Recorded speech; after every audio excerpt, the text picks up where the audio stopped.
북한에서 목숨을 걸고 전해진 충격적인 진실을 공개합니다. 여러분의 구독과 좋아요가 침묵 속에 갇힌 수많은 우리 동포들에게 희망이 될 수 있습니다. 차가운 겨울바람이 창문을 때리는 소리에 나는 또다시 잠에서 깼다. 서울의 밤거리는 고요했지만 내 마음속은 여전히 시끄럽기만 했다. 탈북한 지 벌써 7일째.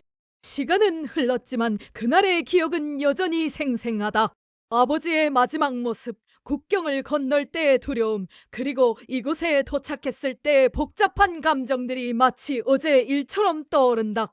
우리 세 자매는 북한에서 그야말로 특권층이었다. 용변 핵시설의 최고 책임자였던 아버지 덕분에 평양에서 최고의 교육을 받으며 자랐고 굶주림이나 가난과는 거리가 먼 삶을 살았다. 하지만 그런 삶 속에서도 우리는 늘 불안했다. 아버지의 어깨에 걸린 무게가 얼마나 큰지 알고 있었기 때문이다. 이곳 서울에서의 일주일은 마치 몇 년처럼 길게 느껴진다. 처음 보는 형형색색의 네온사인들, 24시간 불이 꺼지지 않는 거리, 그리고 사람들의 자유로운 모습들. 모든 것이 새롭고 낯설다. 때로는 이 모든 것이 꿈처럼 느껴질 때도 있다. 언니는 적응이 빠른 편이다. 둘째 동생은 아직도 밤마다 악몽에 시달린다. 나는 그저 하루하루를 버티고 있다. 매일 아침 눈을 뜰 때마다 이것이 현실이라는 것을 다시 한번 실감한다. 우리가 선택한 자유, 하지만 그 자유가 주는 무게는 생각보다 훨씬 무겁다. 오늘도 창밖을 바라보며 북쪽 하늘을 본다. 저 멀리 우리가 떠나온 곳에는 아직도 아버지가 계신다. 그분의 마지막 말씀이 귓가에 맴돈다. 살아남아라. 그게 나에 대한 너희의 효도다. 그 말씀을 가슴에 새기며 우리는 이곳까지 왔다. 적응교육센터의 선생님은 우리에게 시간이 약이라고 말씀하신다. 하지만 시간이 지날수록 오히려 더 많은 질문들이 생긴다. 우리의 선택은 옳았는가? 이곳에서 우리는 진정한 삶을 찾을 수 있을까? 그리고 가장 큰 질문. 우리는 과연 이곳에 적응할 수 있을까? 창밖의 서울 밤거리는 여전히 반짝인다. 그 불빛들 속에서 나는 새로운 희망을 찾으려 노력한다. 하지만 오늘 밤도 나의 마음속에는 여전히 어둠이 가득하다. 이것이 자유의 대가라면 우리는 기꺼이 감당해야 할 것이다. 그것이 우리가 선택한 길이니까. 용변에서의 나날들이 주마등처럼 스쳐 지나간다. 매일 아침 해 뜨기 전 검은색 승용차가 우리 집 앞에 멈춰 섰다. 아버지는 늘 같은 시간에 출근하셨고 그때마다 우리 세 자매는 창가에 서서 그 모습을 지켜보았다. 아버지의 검은 승용차가 사라질 때까지 우리는 그 자리를 떠나지 않았다. 우리 집은 용변 과학자 마을에서도 가장 좋은 위치에 있었다. 2층짜리 단독주택의 정원까지 있는 집은 그곳에서도 손에 꼽을 정도였다.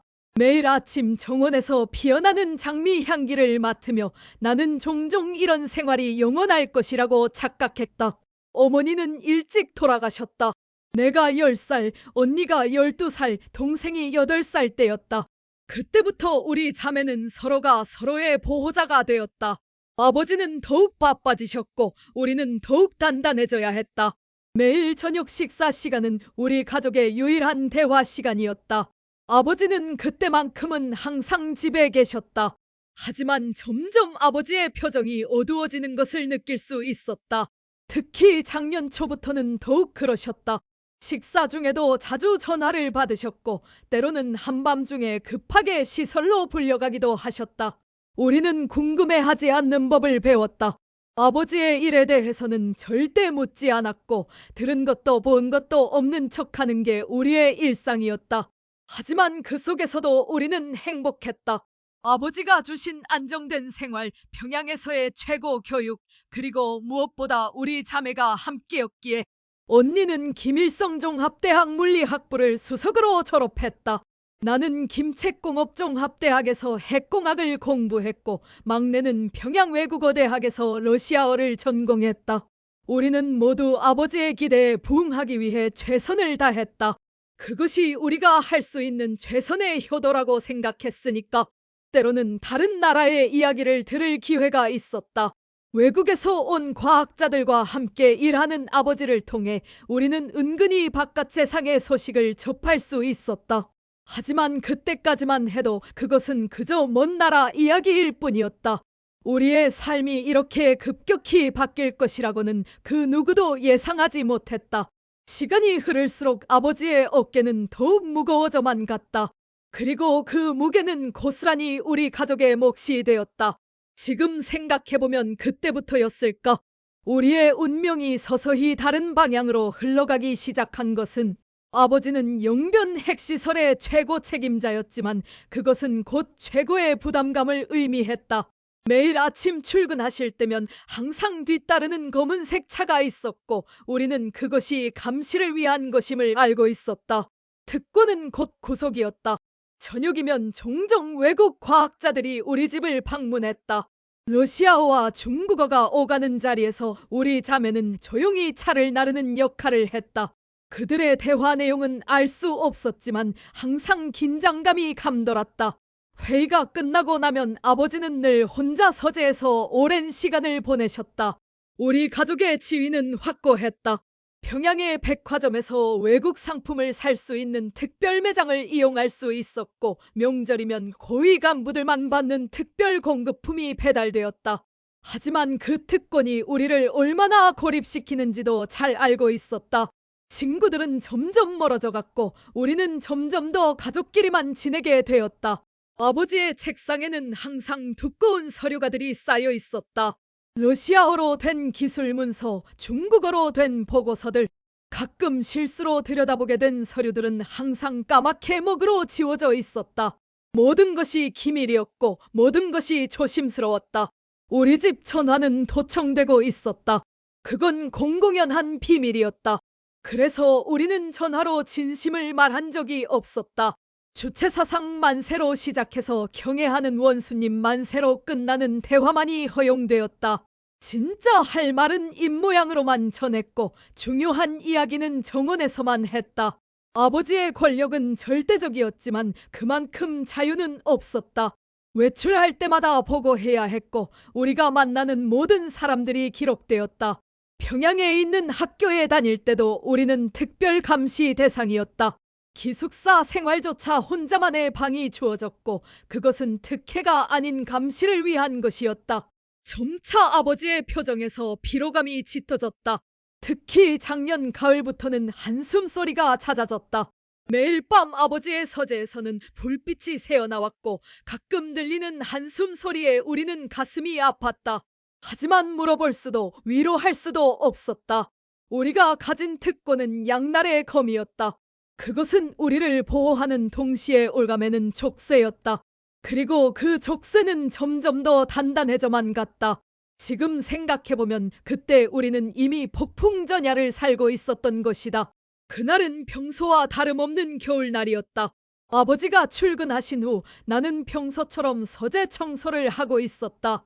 실수로 책장 뒤편에 떨어진 서류를 주었을 때 그때까지 알지 못했던 진실과 마주하게 되었다. 러시아어로 작성된 그 문서에는 핵시설의 실제 상황이 적혀 있었다. 내가 김책공업종합대학에서 배운 지식으로도 이해할 수 있었다. 시설의 안전도는 위험 수준을 넘어섰고 방사능 유출은 이미 시작되었다는 내용이었다. 그런데 이 사실이 철저히 은폐되고 있었다. 손이 떨렸다. 문서를 들고 있는 내 손가락 마디마디가 얼음장처럼 차가워졌다.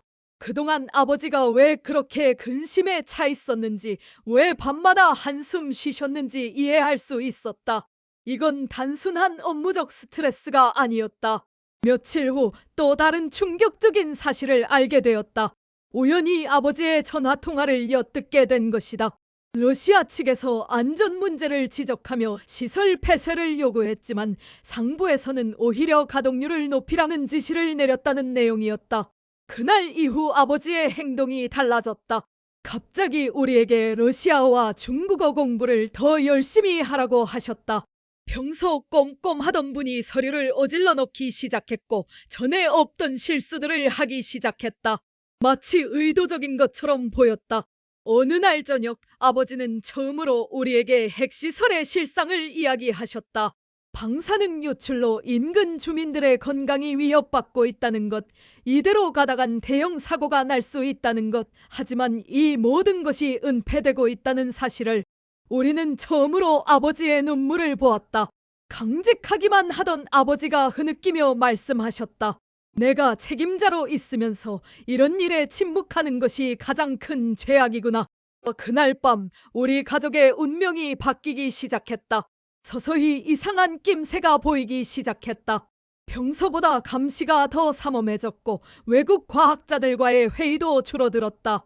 아버지를 따라다니는 검은색 차가 2대로 늘어났다. 그리고 어느 날 아버지의 오랜 동료가 갑자기 병으로 사망했다는 소식이 들려왔다. 그때 우리는 직감했다. 무언가가 잘못되어 가고 있다는 것을, 아버지도 우리도 더 이상 안전하지 않다는 것을. 이제 와서 생각해보면 그때가 우리의 삶이 완전히 뒤바뀌는 시작점이었다. 우리 세 자매는 각자 다른 성격을 가졌다. 큰언니는 지적이고 냉철했다. 핵물리학을 전공한 그녀는 항상 이성적인 판단을 내렸고 감정에 휘둘리지 않았다. 어머니가 돌아가신 후 가장 역할을 해온 그녀는 우리 셋 중 가장 단단했다. 나는 중간에서 언니와 동생을 연결하는 다리 역할을 했다. 공학도였지만 감성적인 성격 덕분에 둘 사이의 균형을 잡아주었다. 아버지는 종종 내가 어머니를 가장 많이 닮았다고 하셨다. 그래서인지 나는 항상 가족들의 감정 변화에 민감했다. 막내는 우리 중 가장 예술적이었다. 러시아어를 전공했지만 그녀의 진짜 관심사는 음악이었다. 피아노를 연주할 때면 마치 다른 사람이 된 것처럼 달라졌다. 그녀의 섬세한 감수성은 때로는 축복이었고 때로는 저주였다. 우리는 서로를 완벽하게 이해했다. 말하지 않아도 서로의 생각을 알 수 있었고 눈빛만으로도 의사소통이 가능했다. 그것은 어쩌면 우리가 처한 특수한 환경 때문이었을지도 모른다. 항상 감시받는 삶 속에서 우리는 더욱 끈끈해질 수밖에 없었다. 언니는 매일 밤 일기를 썼다. 하지만 그것은 진짜 일기가 아니었다. 겉으로는 당과 수령에 대한 찬양으로 가득했지만 실제 이야기는 책장 뒤에 숨겨둔 또 다른 노트에 적혀 있었다. 나는 시를 썼고 막내는 음악을 작곡했다. 우리만의 방식으로 현실을 견뎌냈다. 우리의 우정은 순수했다. 다른 친구들은 모두 우리를 경계했고 우리도 그들을 경계할 수밖에 없었다. 하지만 자매간에는 그런 거리낌이 없었다. 밤마다 우리는 서로의 방을 오가며 이야기를 나눴다. 물론 조용히 아무도 들을 수 없게. 특히 막내는 예민했다. 아버지의 근심이 깊어질수록 그녀의 불안도 커져갔다. 피아노 소리는 점점 더 어두워졌고 작곡하는 곡들은 점점 더 무거워졌다. 언니와 나는 그런 동생을 안아주는 것 외에는 달리 방법이 없었다.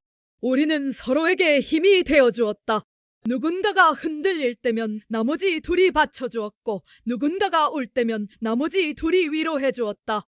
그렇게 우리는 서로를 의지하며 하루하루를 버텨왔다. 그리고 그 끈끈한 유대감은 결국 우리의 탈북 과정에서 가장 큰 힘이 되었다. 가장 어려운 순간에도 우리는 서로를 놓지 않았다. 한 명이라도 포기했다면 우리는 여기까지 오지 못했을 것이다. 지금도 우리는 서로가 서로의 가장 큰 의지가 되고 있다. 그것이 우리 세 자매의 운명이자 축복이다. 그날 밤 아버지는 평소와 다르게 우리를 서재로 불렀다. 창문을 열어 차가운 바람을 들이신 후 매우 작은 목소리로 말씀하셨다. 이제는 너희들이 결단을 내려야 할 때가 왔다. 아버지의 동료들이 하나둘씩 사라지고 있었다. 갑자기 자취를 감추거나 의문의 사고로 목숨을 잃거나 혹은 반동분자로 몰려 숙청되었다. 모두 핵시설의 안전 문제를 제기했던 사람들이었다. 이제 아버지도 더 이상 안전하지 않았다. 나는 남아있어야 한다. 아버지의 목소리가 떨렸다. 하지만 너희는 달라. 너희까지 이 늪에 빠져들게 할 수는 없다. 아버지는 서랍에서 오래된 지도를 꺼내셨다. 국경지대가 상세히 표시된 지도였다. 우리는 처음으로 탈북이라는 단어를 구체적으로 생각하게 되었다. 그동안 머릿속에서만 맴돌던 그 위험한 생각이 이제는 현실이 되어 우리 앞에 놓여 있었다. 큰언니는 침묵했고 막내는 울음을 참느라 어깨를 떨었다. 아버지는 이미 모든 것을 준비해 두셨다. 국경을 넘을 수 있는 경로, 필요한 돈, 그리고 도움을 줄 수 있는 사람들의 연락처까지. 심지어 우리가 받은 러시아어와 중국어 교육도 이때를 위한 것이었다는 걸 그제야 알았다. 일주일 후면 나는 평양에 보고를 하러 가야 한다. 아버지의 말씀은 계속되었다. 그때가 너희가 움직일 수 있는 유일한 기회다. 그 이후면 아마도 나는. 아버지는 말을 잊지 못하셨다. 우리는 그날 밤 결정을 내려야 했다. 가족 회의는 밤새도록 이어졌다. 큰언니는 아버지를 모시고 함께 가자고 했지만 아버지는 단호하게 거절하셨다. 내가 가면 너희는 더욱 위험해진다. 나는 여기서 최대한 시간을 벌어줄 테니 너희는 살아남아야 한다. 마지막으로 아버지는 우리 각자에게 편지를 쓰셨다. 국경을 넘기 전까지는 절대 읽지 말아라. 그렇게 말씀하시며 건네주신 편지를 우리는 가슴에 품었다.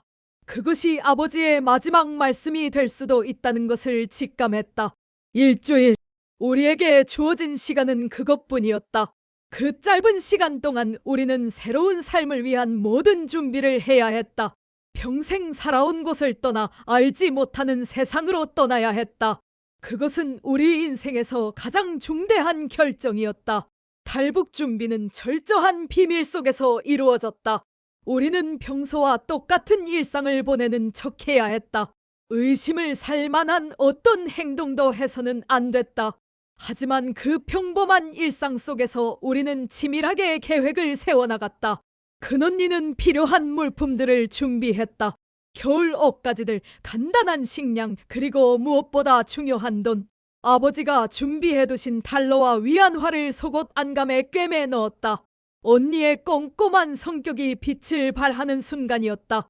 나는 이동 경로를 외웠다. 지도를 볼 수 없는 상황에서도 길을 찾을 수 있도록 매일 밤 아버지가 보여주신 지도를 머릿속에 새겼다. 강을 건너는 지점, 숨어야 할 장소, 피해야 할 구역까지 모든 것을 완벽하게 기억해야 했다. 막내는 가장 중요한 역할을 맡았다. 그녀의 러시아어 실력은 거의 원어민 수준이었다. 필요한 순간 러시아 관광객으로 위장하기 위해 우리 모두는 막내에게 러시아어를 배워야 했다. 기본적인 대화라도 할 수 있어야 했다. 준비 과정에서 가장 힘들었던 건 평정심을 유지하는 일이었다. 평소와 다름없이 웃고 이야기하고 생활해야 했다. 하지만 우리의 심장은 계속해서 쿵쾅거렸다. 특히 감시원들과 마주칠 때면 다리가 후들거렸다. 아버지는 마지막 날까지 우리를 가르치셨다. 국경을 넘어선 후의 행동 요령, 위험 상황에서의 대처법, 그리고 한국에 도착하기까지의 과정까지 모든 것을 세세하게 설명해 주셨다. 그때는 몰랐지만 아버지는 이미 오래전부터 이 순간을 준비해 오셨던 것이다. 우리는 서로 다른 가방을 메었다. 각자의 가방에는 똑같은 필수품들이 들어있었다. 한 명이 가방을 잃어버리더라도 다른 사람의 것으로 버틸 수 있도록. 이런 세세한 준비가 나중에 우리의 목숨을 구했다. 마지막 날 밤 우리는 평소처럼 가족 식사를 했다. 어쩌면 이게 마지막 식사가 될지도 모른다는 생각에 먹은 음식은 모두 목에 걸렸다. 아버지는 평소보다 더 많이 우리를 쳐다보셨다. 마치 우리의 얼굴을 평생 기억하고 싶다는 듯이. 살아남아라. 그날 밤 아버지가 마지막으로 하신 말씀이었다. 그 말씀을 가슴에 새기며 우리는 다음 날 새벽을 기다렸다. 창밖에서는 차가운 바람이 불었고 우리의 심장은 터질 듯이 뛰고 있었다. 새벽 4시 아버지의 차가 평양으로 떠나는 순간 우리의 탈북이 시작되었다. 감시원들의 시선이 아버지를 따라갔을 때 우리는 이미 준비된 계획대로 움직였다. 뒷문으로 빠져나와 숲길로 향했다. 그때까지는 순조로웠다. 하지만 첫 번째 위기는 생각보다 빨리 찾아왔다. 새벽 순찰대와 마주칠 뻔한 순간 막내의 발이 헛돌았다. 다행히 언니가 재빨리 막내의 입을 막았고 우리는 덤불 속에 몸을 숨겼다. 순찰대의 발소리가 들리는 동안 우리의 심장은 터질 것 같았다. 국경까지 가는 길은 녹록지 않았다. 산길을 따라 이동하는 동안 매 순간이 위험의 연속이었다. 잘못된 길로 접어들었다가 겨우 방향을 바로잡기도 했다. 내가 외웠던 지도가 실제 지형과 완벽히 일치하지는 않았던 것이다. 점심때쯤 첫 번째 검문소와 마주쳤다. 우리는 멀리서 검문소를 보자마자 큰 우회로를 택했다. 그 과정에서 예정에 없던 계곡을 건너야 했다.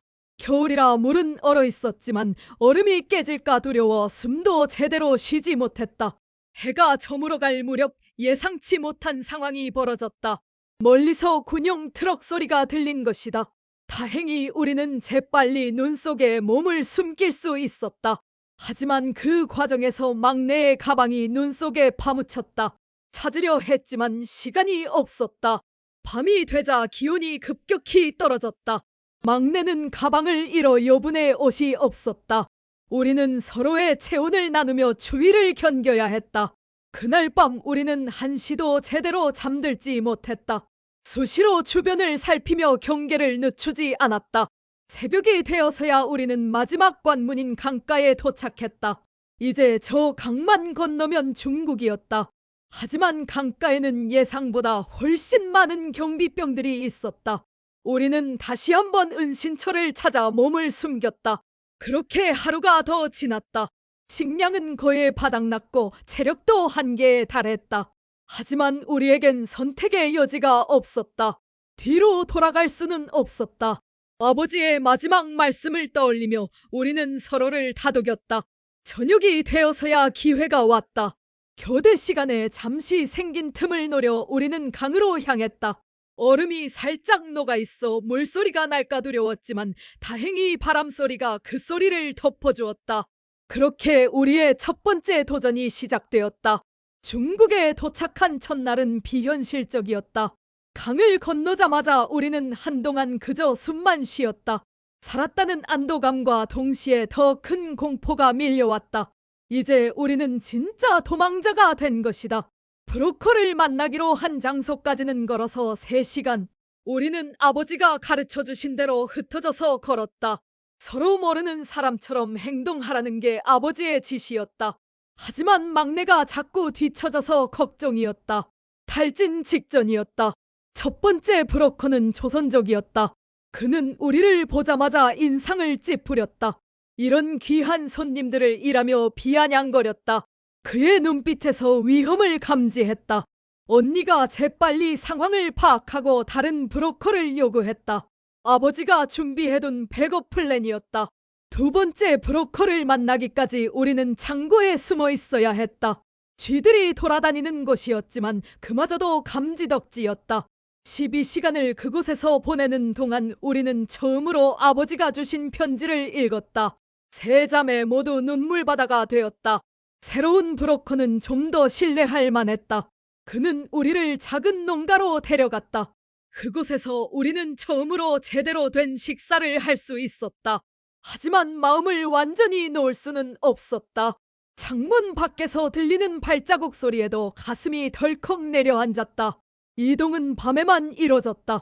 낮에는 숨어 있어야 했다. 트럭 뒷칸 컨테이너, 때로는 쓰레기 더미 속에서도 숨어야 했다. 냄새가 역겨워도 참았다. 살아남기 위해서는 그래야만 했다. 가장 힘든 건 정신적인 공포였다. 잡힐까봐, 북송될까봐, 아버지께 피해가 갈까봐. 밤마다 악몽에 시달렸다. 특히 막내는 밤마다 울었다. 우리는 서로를 껴안은 채 잠들곤 했다. 한 주가 지나고 우리는 남쪽으로 이동하고 있었다. 목적지는 베트남. 그곳까지 가면 한국 대사관으로 갈 수 있다고 했다. 하지만 그 길이 얼마나 험난할지 그때는 알지 못했다. 우리가 마주하게 될 두 번째 위기는 훨씬 더 끔찍했다. 중국에서의 도피 생활, 그것은 마치 생지옥 같았다. 하지만 그때 우리는 몰랐다. 이것이 시작에 불과하다는 것을. 진짜 시련은 이제부터라는 것을. 베트남으로 가는 길에서 우리는 거의 죽을 뻔했다. 브로커가 준비한 차량이 검문에 걸린 것이다. 우리는 트럭 뒷칸의 이중벽 안에 숨어 있었다. 숨쉬기도 힘든 좁은 공간에서 꼼짝도 하지 못한 채 경찰들의 발소리를 들어야 했다. 언니는 내 손을 꼭 잡고 있었다. 막내는 이미 기절 직전이었다. 산소가 부족해 점점 의식이 흐려졌다. 경찰들이 떠나고 나서야 우리는 겨우 그곳에서 빠져나올 수 있었다. 모두 창백해진 얼굴로 한동안 숨만 몰아쉬었다. 윈난성의 작은 마을에서 우리는 며칠을 머물러야 했다. 검문이 강화되어 이동이 불가능했기 때문이다. 조그만 창고 다락방에서 쥐들과 함께 지내야 했다. 먹을 것도 충분하지 않았다. 하루에 한 끼, 그것도 찬밥이 전부였다. 그곳에서 우리는 다른 탈북자들을 만났다. 젊은 부부와 그들의 5살 된 아들이었다. 아이는 열이 심하게 나고 있었지만 병원에 갈 수도 없었다. 그들을 보며 우리는 또 한 번 아버지의 준비성에 감사했다. 최소한 우리에겐 약이라도 있었으니까. 어느 날 밤 갑자기 총소리가 들렸다. 누군가 신고를 한 모양이었다. 우리는 옷까지도 챙기지 못한 채 도망쳐야 했다. 그 과정에서 언니가 발목을 다쳤다. 하지만 멈출 수는 없었다. 나와 막내가 언니를 부축한 채 산속으로 도망쳤다. 이틀을 산속에서 보냈다. 비가 내렸지만 피할 곳도 없었다. 추위와 배고픔 그리고 공포에 떨며 밤을 지새웠다. 언니의 발목은 점점 붓기 시작했다. 더 이상 걸을 수 없는 상황이 되어갔다. 새로운 브로커를 만나기까지 또 사흘이 걸렸다. 그동안 우리는 야생과일과 물로 연명했다. 밤에는 서로 껴안고 체온을 나누는 것이 전부였다. 그때 우리는 처음으로 죽음을 진지하게 생각했다. 다행히 새 브로커는 신뢰할 만했다. 그는 우리를 안전한 곳으로 데려갔고 언니의 발목도 치료받을 수 있었다. 하지만 그 대가로 우리가 가진 돈의 절반을 내야 했다. 선택의 여지가 없었다. 목숨이 걸린 문제였으니까. 베트남 국경이 코앞이었지만 우리의 시련은 끝나지 않았다. 오히려 더 큰 위험이 기다리고 있었다. 인신매매단의 위협, 국경 수비대의 감시, 그리고 점점 바닥나가는 우리의 체력과 정신력. 그때 우리는 몰랐다. 가장 큰 고비가 아직 남아있다는 것을. 베트남 대사관으로 향하는 길은 지옥과도 같았다. 우리는 하노이 시내에서 대사관을 찾아 헤매고 있었다. 브로커는 이미 우리를 떠났고 남은 건 아버지가 써주신 쪽지에 적힌 주소뿐이었다. 그때 일은 지금도 악몽처럼 떠오른다. 거리를 걷던 중 한 무리의 남자들이 우리를 주시하기 시작했다. 그들의 눈빛에서 위험을 감지한 언니가 먼저 뛰기 시작했다. 우리도 본능적으로 언니를 따라 뛰었다. 골목길을 통과하고 시장을 가로질러 도망쳤다. 숨이 턱까지 차올랐지만 멈출 수 없었다. 뒤에서는 계속해서 발소리가 들려왔다. 나중에 알게 된 사실이지만 그들은 인신매매단이었다. 북한 여성들을 노리고 있었던 것이다. 도망치는 과정에서 우리는 헤어졌다. 나는 막내와 함께였고 언니는 혼자였다. 약속된 장소는 있었지만 그곳으로 가는 것도 쉽지 않았다. 모르는 도시에서 지도도 없이 길을 찾아야 했다. 밤이 되어서야 우리는 겨우 재회할 수 있었다. 허름한 절 뒤편에서 만난 언니는 얼굴에 긁힌 자국이 있었다. 누군가와 몸싸움을 한 것 같았다. 하지만 언니는 자세한 이야기를 하지 않았다. 다음 날 우리는 마지막 도전을 했다. 한국 대사관으로 향하는 것이었다. 아침 일찍부터 대사관 주변을 서성였다. 경비원들의 눈초리가 날카로웠다. 우리는 관광객인 척 사진도 찍고 길거리 음식도 사 먹으며 시간을 보냈다. 기회는 점심시간에 왔다. 경비원들이 교대하는 짧은 순간 우리는 전력을 다해 대사관 안으로 뛰어들었다. 경비원들이 소리를 지르며 쫓아왔지만 우리는 멈추지 않았다. 우리는 북한에서 왔습니다. 목이 터져라 외쳤다. 그렇게 우리는 마침내 안전한 곳에 도착했다. 대사관 직원들이 우리를 별도의 방으로 안내했을 때 처음으로 긴장이 풀렸다. 세 자매는 서로를 끌어안고 엉엉 울었다. 드디어 끝났다는 안도감, 하지만 동시에 이제부터 시작이라는 두려움도 있었다. 대사관에서의 조사는 일주일이 걸렸다. 우리의 신원을 확인하고 탈북 경위를 조사하는 과정이었다. 그동안 우리는 처음으로 편히 잠을 잘 수 있었다. 따뜻한 음식도 먹을 수 있었고 깨끗한 옷도 입을 수 있었다. 하지만 마음 한켠에는 여전히 불안감이 자리 잡고 있었다. 이제 우리는 어떻게 되는 걸까? 한국에서의 삶은 어떨까? 그리고 무엇보다 아버지는 지금 무사하실까? 인천공항에 도착했을 때의 감정은 지금도 설명하기 어렵다. 활주로에 내려앉는 비행기 안에서 우리는 서로의 손을 꼭 잡고 있었다. 이제 정말 새로운 삶이 시작된다는 실감이 났다. 입국 수속은 일반 승객들과 달랐다. 우리는 특별 게이트로 안내되었고 국정원 직원들이 우리를 맞이했다. 그들은 친절했지만 경계를 늦추지 않았다. 우리 역시 마찬가지였다.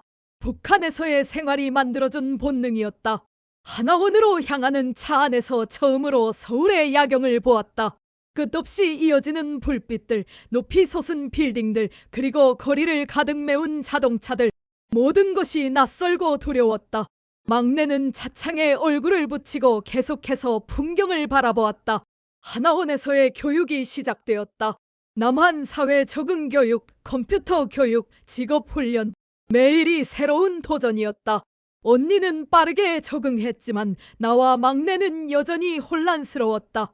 특히 자본주의 경제 개념을 이해하는 것이 가장 어려웠다. 교육 과정에서 가장 충격적이었던 건 북한의 실상에 대해 배우는 시간이었다. 우리가 알고 있던 것과는 완전히 다른 진실들이 우리를 덮쳤다. 그동안 우리가 얼마나 세뇌되어 있었는지 깨달았다. 막내는 그날 밤 다시 한번 울음을 터뜨렸다. 하나원에서 만난 다른 탈북자들의 이야기를 들으며 우리는 오히려 운이 좋았다는 것을 알게 되었다. 몇 년씩 중국을 떠돌며 고통받은 사람들, 가족을 잃은 사람들, 북송된 후 다시 탈북한 사람들. 그들의 이야기는 우리의 마음을 더욱 무겁게 했다. 12주간의 교육이 끝나갈 무렵 우리는 처음으로 외출 허가를 받았다. 서울 시내로 나가 처음으로 지하철을 타보고 카페에 가보고 백화점도 구경했다. 모든 것이 신기했지만 동시에 두려웠다. 우리가 과연 이곳에서 살아갈 수 있을까? 마지막 날 우리는 임시 거처로 배정된 아파트로 향했다. 작은 월세 아파트였지만 우리에겐 천국 같았다. 처음으로 우리만의 공간이 생긴 것이다. 그날 밤 우리는 또다시 서로를 끌어안고 울었다. 이번엔 기쁨의 눈물이었다. 하지만 현실은 곧 우리를 덮쳤다. 취업은 쉽지 않았고 사람들의 시선은 차가웠다. 우리의 말투나 행동이 조금만 달라도 주변에서는 수군거렸다. 자유의 땅에서 우리는 또 다른 형태의 감옥에 갇힌 것만 같았다. 해가 뜨기도 전에 나는 깨어난다. 여전히 북한에서의 습관이 남아있다. 오늘은 한국에서의 7번째 날. 창밖으로 보이는 도시의 모습은 여전히 비현실적이다. 어제는 처음으로 편의점 아르바이트를 시작했다. 손님들이 카드를 내밀 때마다 긴장했다. 계산대 버튼을 누르는 손이 떨렸다. 점장님은 친절했지만 나의 서툰 말투에 손님들은 가끔 인상을 찌푸렸다. 언니는 이미 취업 준비에 들어갔다. 물리학 전공을 살려 연구소 인턴을 지원했다고 한다. 막내는 아직도 적응하지 못해 집에서만 지낸다. 밤마다 악몽에 시달리는 동생을 달래느라 우리는 제대로 된 잠을 이루지 못한다. 오늘 아침 처음으로 북한 뉴스를 보았다. 영변 핵시설에 대한 소식이 나왔다. 가슴이 덜컥 내려앉았다. 아버지의 모습은 보이지 않았지만 혹시나 하는 마음에 화면을 뚫어져라 보았다. 정착 도우미 선생님이 오셔서 여러 가지를 설명해 주셨다. 의료보험 카드 사용법, 은행계좌 관리, 주민센터 이용 방법. 하나하나가 낯설고 어렵다. 북한에서는 상상도 못했던 것들이다. 점심에는 처음으로 배달 음식을 시켜보았다. 앱을 다운받고 주문하고 결제하는 과정이 너무 복잡해서 1시간이나 걸렸다. 결국 언니가 도와주어서야 겨우 주문할 수 있었다. 피자가 도착했을 때는 이미 식어 있었다. 오후에는 복지관에서 하는 한국어 교육을 들었다. 맞아요와 네의 차이, 존댓말의 단계. 이런 것들이 아직도 헷갈린다. 선생님께서는 시간이 걸린다고 하시지만 과연 우리가 이곳에 완전히 적응할 수 있을까? 저녁이 되자 더욱 우울해졌다. 북한에서는 이 시간이면 온 가족이 모여 식사를 했다. 아버지의 이야기를 들으며 때로는 긴장된 분위기 속에서도 가족이라는 울타리가 있었다. 지금은 그저 텅 빈 방에서 세 자매만이 서로를 바라본다. 밤이 되면 더욱 외롭다. 창밖의 화려한 불빛들이 오히려 우리의 고립감을 더한다. 자유를 위해 모든 것을 버리고 왔지만 이것이 정말 자유일까? 우리가 꿈꾸던 그 자유일까? 7번째 밤, 나는 다시 한번 아버지의 편지를 꺼내 읽는다. 너희들이 선택한 길이 옳다. 절대 후회하지 마라. 그 말씀을 되새기며 나는 또다시 내일을 준비한다.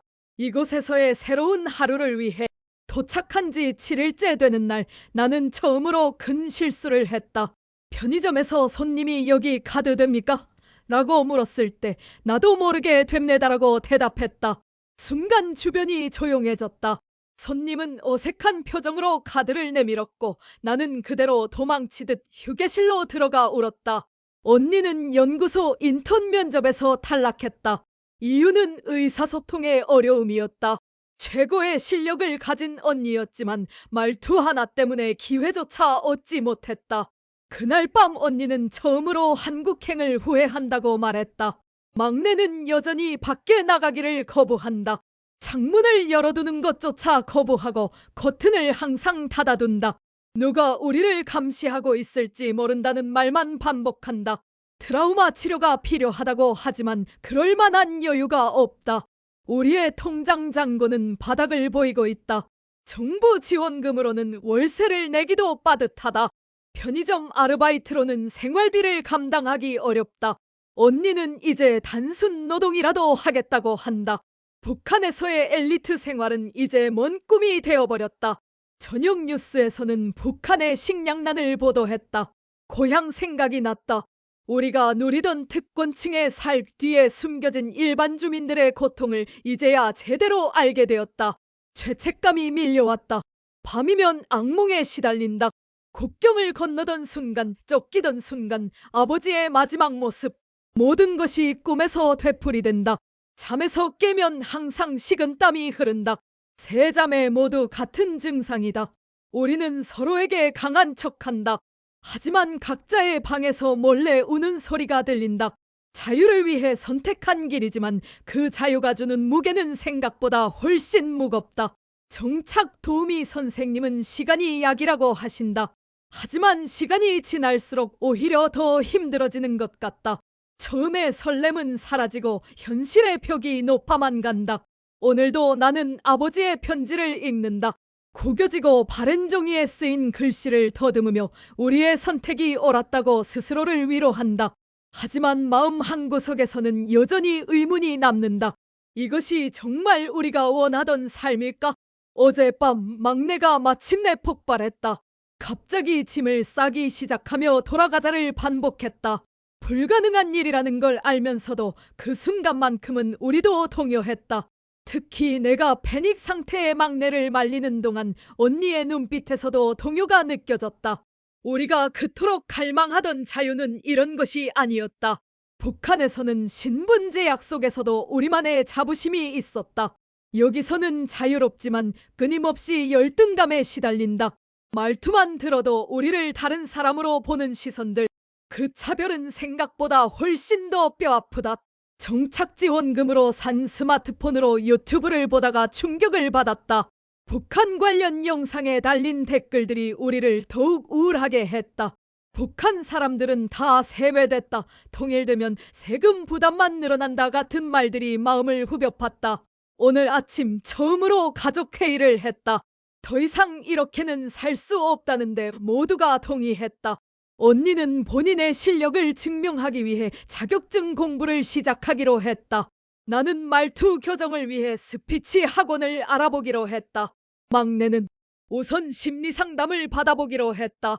점심때 들른 한식당에서 또 다시 상처를 받았다. 주문을 하는데 종업원이 답답하다는 듯 한숨을 쉬었다. 순간 화가 났지만 참았다. 그저 고개를 숙이고 밥을 먹었다. 북한에서는 상상도 못할 일이었다. 그곳에서 우리는 늘 대우받는 입장이었으니까. 오후에는 취업지원센터를 찾았다. 상담사는 친절했지만 현실적인 조언들이 더욱 마음을 무겁게 했다. 처음부터 너무 높은 곳을 바라보지 마세요. 그 말이 의미하는 바를 우리는 잘 알고 있었다. 저녁이 되자 막내가 처음으로 집 밖으로 나갔다. 편의점까지 짧은 거리였지만 그것만으로도 큰 진전이었다. 돌아와서는 울면서 말했다. 언니들, 나 정말 여기서 살 수 있을까? 그 질문에 대한 답을 우리 중 누구도 확신할 수 없었다. 밤이 되어 각자의 방으로 돌아가며 약속했다. 내일은 더 나은 하루가 될 거라고. 하지만 모두가 알고 있다. 그것이 얼마나 힘든 약속인지를. 자유를 선택했지만 그 자유 속에서 우리는 여전히 길을 잃은 것만 같다. 오늘로 7일이 지났다. 창밖에는 비가 내린다. 빗소리를 들으며 문득 북한에서의 마지막 날이 떠올랐다.